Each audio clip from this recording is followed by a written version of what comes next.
은하철도 999는 MBC 첫 방영은 1981년 10월 4일 오전 8시 어린이 만화 선물에 방영된 것이 최초였고, 이때는 1화와 2화를 묶어 60분으로 특별 방송했었습니다.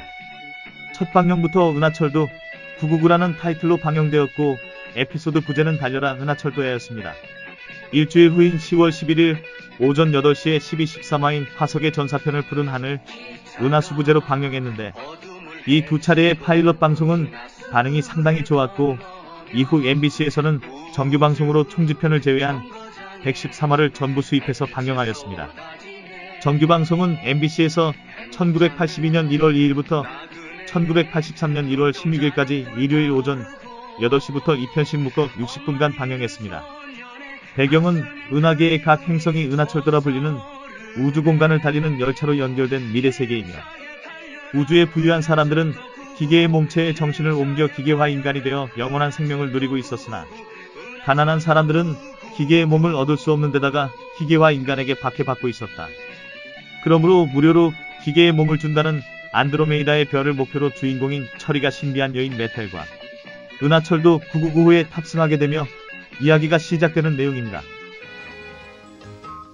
들장미 소녀 캔디는 1977년 9월부터 1980년 1월 21일까지 매주 월요일 저녁 6시 캔디라는 제목으로 MBC에서 방영되었고, 1983년 4월부터 1985년 5월 27일까지 매주 일요일 오전 8시 들장미 소녀 캔디라는 제목으로 MBC에서 재방영되었습니다.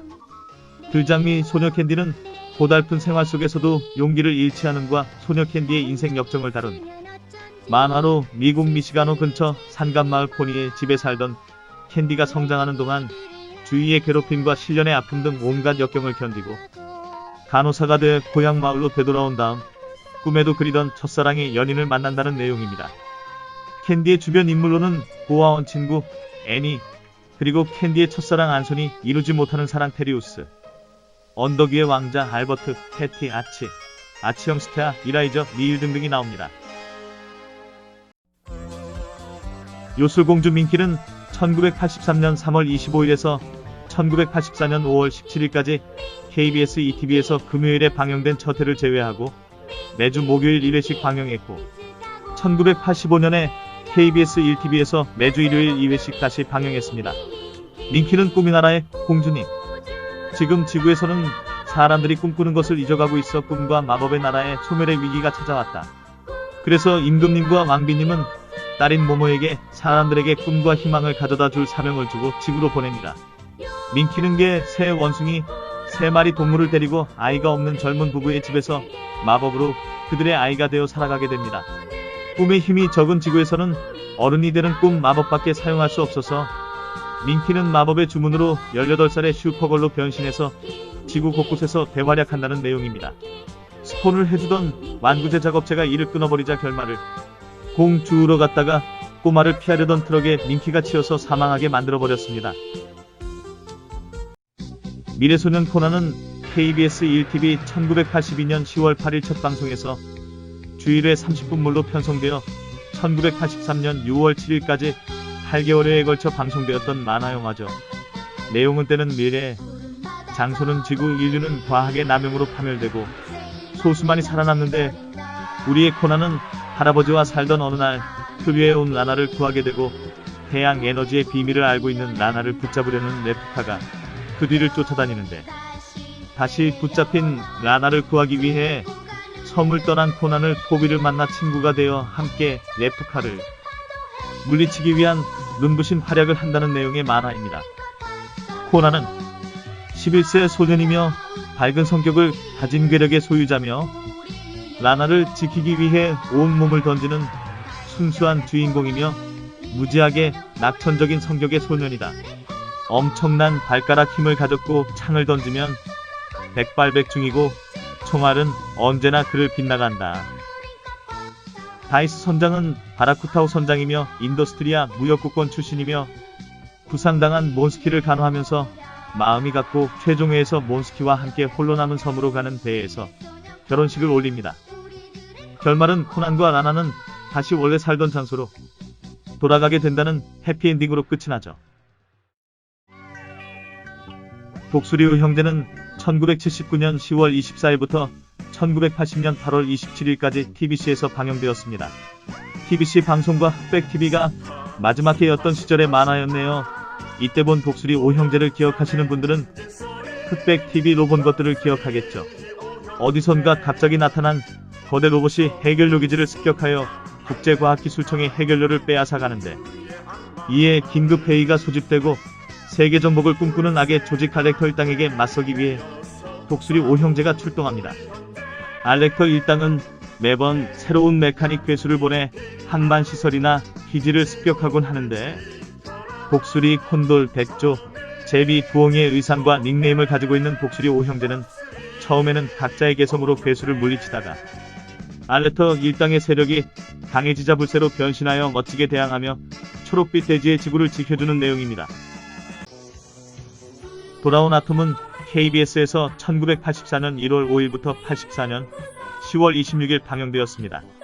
그 이전 흑백TV 시절엔 1970년 9월 19일에서 1972년 10월 1일까지 우주소년 아톰으로 방영되었습니다. 2030년 과학청 장관텐마 박사는 살호로 잃은 아들을 대신해 아톰을 개발하는데 외형상으로는 로봇이지만 인간의 감정을 사이에서 소외되어 외로워하는 로봇이었습니다.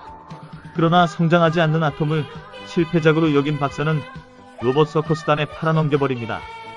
그러던 어느 날 로봇도 인권이 있다는 믿음을 가진 오차노미즈 박사를 만나서 정직한 마음과 7가지 초능력을 가진 로봇으로 다시 태어난 아톰은 인류의 평화를 위해 싸운다는 내용입니다. 개구리 왕눈이는 1982년 10월 29일부터 1983년 3월 24일까지 KBS에서 방영했고 총 39부작으로 방영했었습니다. 청개구리인 왕눈이 가족이 도롱뇽들의 공격과 지진으로 친구들과 형제들을 잃고 무지개 연못으로 이사를 가게 되었는데, 그쪽에는 대부분이 참개구리들이라 청개구리인 왕눈이 일가는 각종 차별과 학대를 받는데, 그러나 모든 것을 비폭력으로 대응하면서 결국에는 마을 사람들에게 인정받는 이야기입니다. 사실 뒷부분에 가도 인정만 받았지 아로미와 왕눈이가 사귀면 안 된다는 건 똑같지만, 어느 틈엔가 왕눈이와 아로미가 먼 연못이나 바다까지도 여행을 가서 모험하는 에피소드도 종종 나옵니다. 개구리 왕눈이의 악역 투투는 아로미의 아빠로 권력을 휘두르고 마을 주민들에게 폐악을 부리는데, 마지막에는 반성하고 왕눈이에게 무릎 꿇고 사과를 하게 되죠. 사실 이 작품은 겉으로 보기엔 아동용 애니메이션이지만 자본주의 사회의 암담함을 표현하고 있는 작품입니다.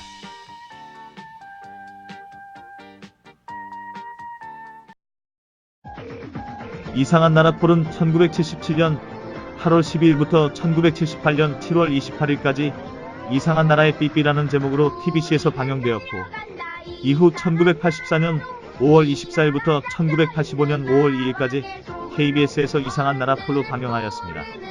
공상을 좋아하는 폴은 생일을 맞아 부모님으로부터 인형을 생일 선물로 받는데, 그날 밤 그 인형 속에 봉인되어 있던 요정 찌찌는 폴과 폴의 여자친구 니나, 그리고 니나의 애완견 삐삐를 이상한 나라로 안내합니다. 그러나 오랫동안 잠들어 있던 악마 대마왕이 깨어나 니나를 납치합니다. 니나를 구해내기 위해 폴은 찌찌 삐삐와 함께 이상한 나라를 오고 가며 대마왕과 피할 수 없는 싸움에 돌입한다.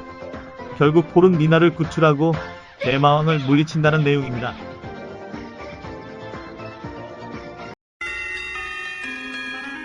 플란다스에게는 1976년에 TBC에서 방영했고 1981년에서 1982년에 KBS 1TV에서 방영했습니다. 주인공 네로는 2살 때 엄마가 죽게 되면서 외할아버지와 함께 플란더스 지방 안트워프 근처 브라켄 마을로 오게 되었고, 한스 소유의 건물에 새들어 살게 되는데, 착하고 성실한 네로는 그림 그리기를 좋아하며 할아버지를 도와 안트워프 시내에 있는 우유집 합소에 마을의 우유를 모아 배달하며 살아가고 있었는데, 마을의 최대 유지인 코제트의 딸 아로아와는 둘도 없는 친구 사이로 아로아의 엄마는 네로를 친절히 대하지만 아로아의 아빠는 가난한 증 아이인 네로가 자신의 딸과 친하게 지내는 것을 늘 못마땅하게 여깁니다. 이동철물상 주인에게 학대당하던 파트라슈를 보게 된 네로는 마음이 쓰이고, 파트라슈는 학대를 이기지 못하고 결국 쓰러져 버려지게 됩니다. 이후 네로가 파트라슈를 데려다 키우면서 슬픈 스토리의 서막이 오르게 됩니다.